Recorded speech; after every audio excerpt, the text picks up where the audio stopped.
Jelajahi cara baru mendapatkan informasi. Download Metro TV Extend sekarang. Dan hingga saat ini ex-Mendak Muhammad Lutfi masih diperiksa penyidik Kejagung. Lutfi diperiksa sebagai saksi kasus korupsi izin ekspor CPO. Rekan kami Valery Budianto akan melaporkan informasi terkini langsung dari lokasi. Valery, selamat sore. Bagaimana jalannya pemeriksaan terhadap Muhammad Lutfi sejauh ini? Ya Marvin, hingga saat ini pemeriksaan terhadap mantan Menteri Perdagangan Muhammad Lutfi masih terus berlangsung. Tadi pemeriksaan dimulai tepat pada pukul 9 pagi sehingga kurang lebih sudah berjalan selama 7 jam. Dan kehadiran dari Muhammad Lutfi hari ini merupakan untuk memenuhi panggilan kedua Kejaksaan Agung karena ia tidak hadir pada pemeriksaan pekan lalu seharusnya di tanggal 2 Agustus 2023 karena menemani istrinya yang sedang berobat. Dan kehadiran Lutfi hari ini kapasitasnya adalah sebagai saksi atas kasus izin ekspor minyak CPO yang terjadi dalam kurun waktu Januari hingga April 2022. Kita ketahui bersama bahwa sebenarnya untuk kasus ini sudah didalami oleh pihak Kejaksaan Agung sejak tahun lalu, namun ada perbedaan dengan yang tahun ini karena kalau tahun lalu yang disasar oleh Kejaksaan Agung adalah perorangan di mana ada 5 orang yang ditetapkan sebagai tersangka dan seluruhnya ini sudah menjadi terpidana dan menjalankan masa hukuman seperti Stanley M.A, Lin Chow-wei, kemudian Togar Sitanggang. Sementara untuk saat ini pihak Kejaksaan Agung menyasar korporasi. Sudah ada 3 korporasi yang ditetapkan sebagai tersangka.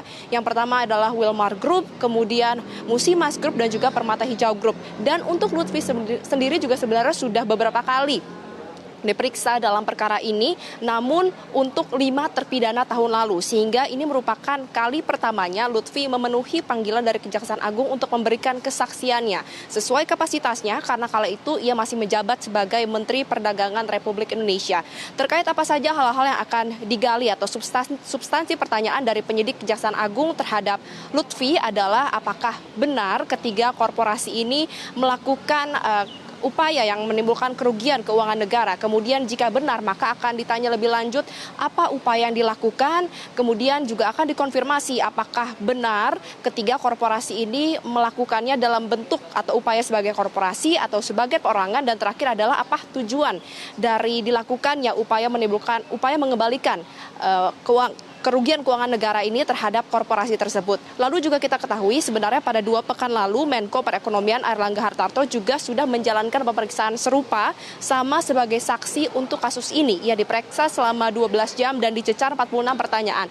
Kalau kita melihat materi pertanyaan yang ditanyakan terhadap Airlangga 2 minggu yang lalu, diduga kuat juga akan ditanyakan terhadap Lutfi pada pemeriksaan kali ini. Beberapa pertanyaan tersebut adalah apa kebijakan yang dikeluarkan oleh Menteri Perdagangan Lutfi kala itu sehingga dapat membuka kemungkinan terhadap ketiga korporasi ini untuk melakukan tindak pidana korupsi, kemudian bagaimana pelaksanaannya dan juga evaluasi dari kebijakan tersebut.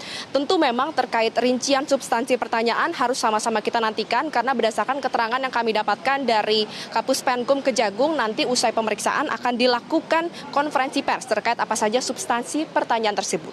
Berikut sama-sama kita dengarkan keterangan dari Kapus Penkum Kejagung Ketut Sumedana.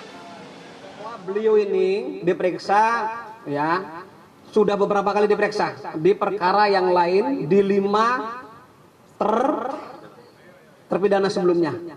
Sudah beberapa kali datang di kejaksaan dan ini untuk 3 tersangka korporasi ya, hari ini adalah pemanggilan yang kedua. Mengenai apa substansi pemeriksaannya nanti akan disampaikan oleh kita sama-sama nantikan bagaimana jalannya pemeriksaan hari ini dan sementara demikian Marvin kembalikan dari studio. Valery Budianto, kami akan nantikan perkembangan terkini dari Anda selanjutnya.